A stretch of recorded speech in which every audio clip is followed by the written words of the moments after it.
Well, great Sunday morning, everybody. So, you know what, me and unboxings, I don't do the normal routine, but I thought today I might try something. I have one game still in shrink wrap that someone recommended to me to sort of get me started, and I'm a, I figured the OG old Dev, he kind of, when I asked him about this, he recommended this game to me, and I figured in the him knowing what it was I like to play, that this was probably the right path for me. So I went ahead and I bought, what he recommended. And I got one more thing I need to buy from that. But it was from Lock and Load, and I didn't think I owned any Lock and Load games, but it turns out one that a buddy of mine gave me. I have this. Now, I want to say that I was watching Rocky's War Room last night, and I want to say that I heard John Longshore. I saw John Longshore ask something about a remake of this. John, if you did, say something about this, because I had never heard. I mean, yeah, I could go look this stuff up on BGG and find out, but somebody tell me what's the difference here. I mean, World at War, and then there's World at War 85. And I want to say I heard Dev mention Mark Walker's original version or whatever, and I'm wondering, is that what this is? So, because I looked at this, and granted, there's it's not loaded with stuff, but it looks like I mean, if this game is older, which, when is this? Let's see. Oh, come on, there's got to be a year on here somewhere. So this was 2008. All right, so it's not that old. And it one thing I realized when I had punched this game, so a buddy of mine gave this to me, that the counters are very nice. I think the boards in this one, I mean, I guess for 2008 they were just fine, but I got a feeling when I open up this box or this game that I'm going to unbox here in a second, that they've probably come a long way since that. But somebody tell me, would I be wasting my time to get started with this in the World at War series? Or do I just need to put this on the shelf and go to World at War 85? So now, somebody give me some ideas or thoughts about this game here. Anybody that has this played it, was it a decent game? Well, I'm sure it was. It came out of Lock and Load, and Mark Walker's name's on it, so it's pretty good. All right, so let's do an unboxing. This is going to be rare for me, because you know me, I don't do too much of that stuff. But let's try one, see what happens here.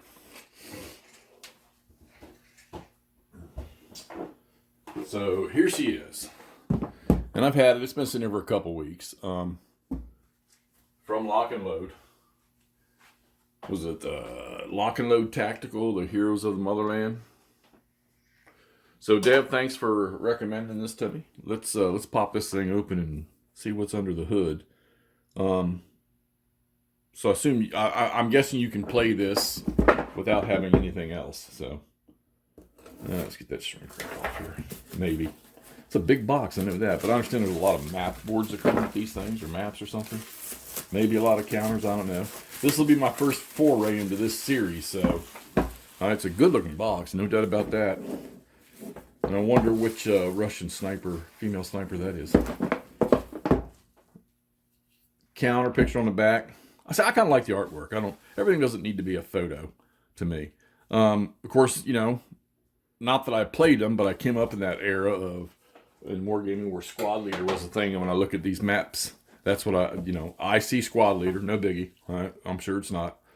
Complexity rating of 5. It's got medium to high solitaire playability. All right, so 14 geomorphic maps. So that explains why the box is so big. All right, and let's see, who's this one? This one is the producer, David Heath. Blackwell Herd. I don't recognize that name. Doesn't mean nothing. Lead game design development is Jeff Lewis. The art director is Mark Van Marshall. Okay. Counter art, Nicholas Escube. I've seen that name. David Julian. Map art, Mark Van Marshall. Editor, Jeff Lewis. Box design, Blackwell Herd. Okay. And this is the second printing. Printed in China. Seems where everything comes from nowadays. So this is June 22nd, 41, Germany invaded the Soviet Union, but this invasion, Operation Barbarossa, was like no other. The fate of the Soviet Union was at stake. La la la la blah blah blah blah. Heroes of the Motherland is a complete game in the lock and load tactical series, from infantry spurred on by commissars to intrepid. Sorry, I had to look at my camera for a second. Guards to, spurred on by commissars to intrepid guards and stoic partisans. The Soviets are poised for anything the German Wehrmacht and SS throw at them. It's soldier against soldier and tank against tank. Well, I like that. No matter the forces or the setting, the Soviets are poised to defend their homeland. Yay! I can read. Heroes of the Motherland. Let's take the box top off of this thing here. All right, let's get that out of the way. All right. Hey, what's that? All right, module and scenario rules. One thing's for, you still feel the sawdust on these. One thing's for sure is the rule books are freaking phenomenal in this, and from what I've seen, everybody opening, and so this looks like just the scenarios. Let's see. Yep, so lock and load tactical system, module rules and scenarios. Move the box over a second. And that's pretty much what it looks like. It's just all... Oh, there's a campaign. Campaign random events table. Oh, are you telling me that I can play this as a campaign? Looks like they're... Okay, so this looks like any other type where you get... Sometimes you have two rule books. One is just is how to play the basic series of the game, and then a second book on any special rules and scenario, like a playbook for this version of the game or this module of the game. Anyway, let's get that out of the way. No. Hey, it's Super Bowl Sunday morning. All right. Nice, easy to punch counter sheets. What? I don't have to clip corners? Well, I have to send this back because I'm lost now. I have to clip 2,500 counters per game. I got to clip the corners. Huh. Actually, I'll probably enjoy this pretty easily, or pretty nicely. All right. We got to hit a couple of fold outs, a couple of small maps. That's good. That's some good looking artwork on those. I got to admit, that's some nice looking artwork on those maps. You know, if I can see that with the glare. These are small, look like cardstock, double-sided, fold outs. Yeah, so that's 2 pages. It's I don't know, a little bigger than a letter size. A little bigger than a letter size. There's 4 of those. All right, put them over here. Oh yeah, here's the core rules, man. And a lot of people go into shock when they see stuff like this, but I hear, including Deb, a lot of people say that don't wig out on this rule book, because look, big text 2 columns. So this rule book is probably no different than any other game as far as size. It's easy to read, thank God, because I'm wearing readers now just to look at this through the camera. So this will be cool. I don't think this is going to take that much to learn. I know there's a lot of details in this game. So this is how many pages? Do they even list them? 65, 66, 67, 68 if you count the back cover. Got the outline and play on the back cover. Charts inside the back of that. So this is Lock and Load Tactical World War II era, 1930 to 1959. All right. More counters. So we got some Germans here. That's some awesome artwork. Very, very good art. Nice on the tank overviews here. The overhead views of the tanks.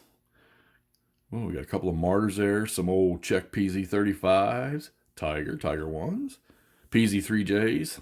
Very popular tank in World of Tanks for a while there. Stugs. What else we got?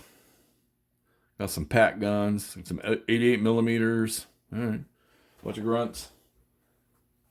Bunch of machine guns. Let's see. Looks like we got some Russians there on the top. More PZ. Those have got to be SS, I'm sure, if they're black. King Tigers.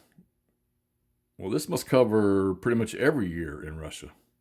T-34, Su-152s. They're fun to play if you're playing World of Tanks. There we go. There's some SDK. SD-22s, Opel trucks, T-70s. T34, some more T34s on this counter sheet. I'm not even holding this stuff in the right place, am I? Looks like we got some leaders there. Yeah, you kind of hate to associate, today's or newer games with older games, but somewhere these things all get their start. You got some PZVGs, 5Gs. Oh, Panthers, my bad. Shoot. 4H. Now, I've heard other people say what was the mainstay of the Soviet tank. And I got news for you.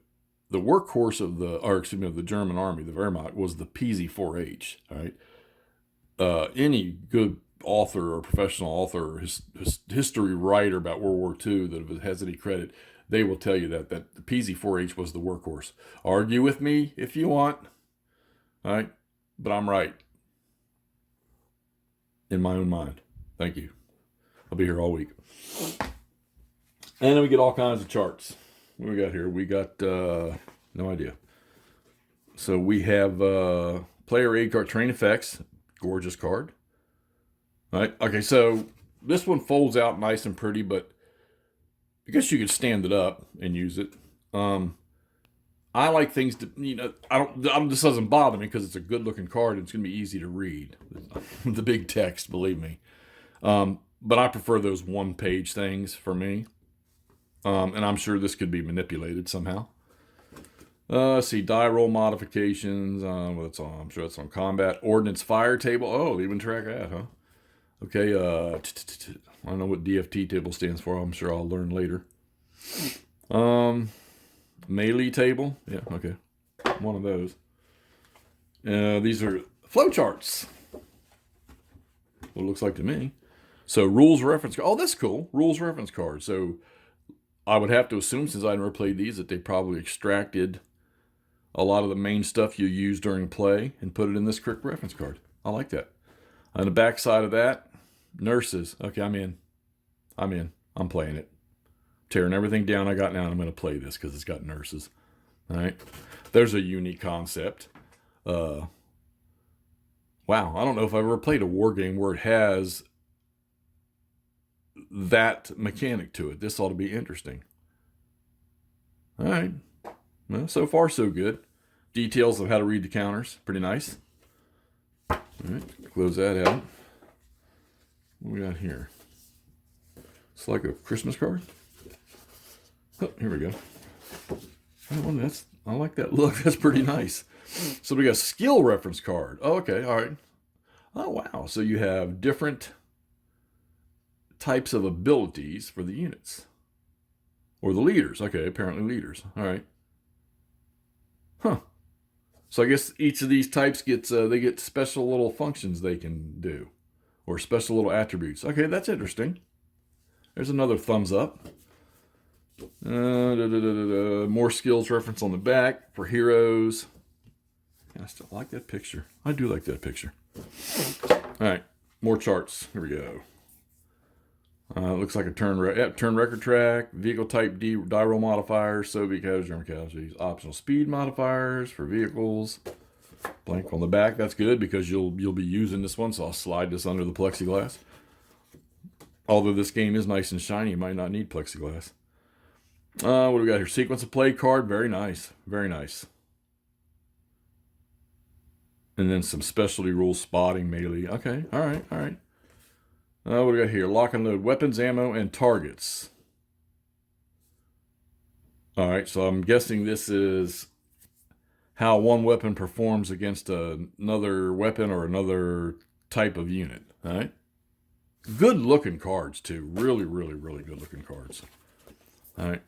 Random event table with the random events. Looks like you roll 2d6. All right. And campaign card. Okay, now I'm curious about this.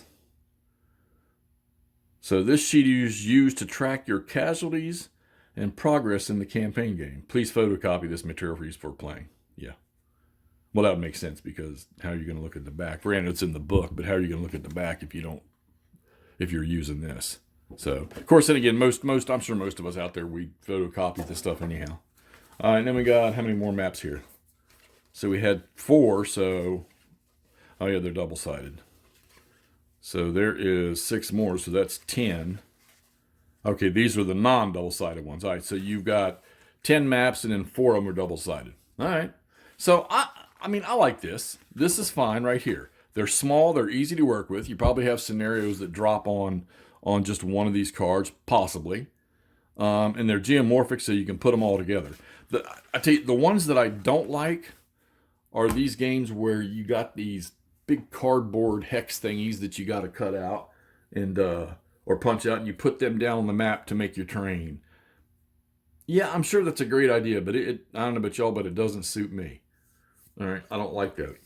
All right, so this will be my first attempt at a very, very grand tactical. And I'm sorry, I'm going to use the phrase. I don't mean to associate this with that, but of a squad leader type, game where you have individual people. Maybe you have squads, you have leaders and stuff like that, or heroes and leaders. You have individual vehicles and things like that. So this will probably be, since the 70s, be my first crack at something like this. And look, if I wasn't kind of looking forward to it, I wouldn't have bought it. I know there's a lot of people out there that love this series of games. So I'm going to give it a shot. And eventually, when I get around to it, I'll let y'all know what I think about this. So far, everything I see about it, everybody seems to like it. All right. So that is my version of an unboxing. And the way I guess most people do it. I don't know if I did it right or not. But Heroes of the Motherland from the Lock and Load Tactical System. Eventually, when I get around to playing this, I know me, that if I enjoy this, I'll be back trying to get my hands on others. All right, thanks for watching, gang. Give Lock and Load Publishing a shout out. They make a very good quality game. Like I say, this will be my first one played, so I'm not going to judge that yet. But the quality of the game looks phenomenal. Nice big counters, thick counters, already rounded. If you see OG out there, see Dev, give him a shout out. Good fella. He's really, really into this stuff, and I give him a lot of kudos. He's one of the more enthusiastic ones out there when it comes to wargaming. All right, we'll talk to y'all shortly. See you.